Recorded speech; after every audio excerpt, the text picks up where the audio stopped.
ఒక యుగంలో నాన్న మాట విన్న రాముడు దేవుడైతే మరో యుగంలో నాన్న మాట వినని ప్రహ్లాదుడు మహనీయుడయ్యాడు. ఇక్కడ మాట కాదు నాన్న, ధర్మం ముఖ్యం. ఎవరయ్యా నువ్వు? ఈ రాజ్యంలో ఎప్పుడు చూడలేదు.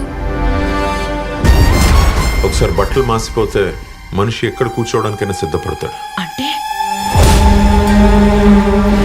మీ అందరికి వాడు ఒక మామూలు మనిషి, కానీ అక్కడ ఓ ఊరు మొత్తానికి దేవుడు.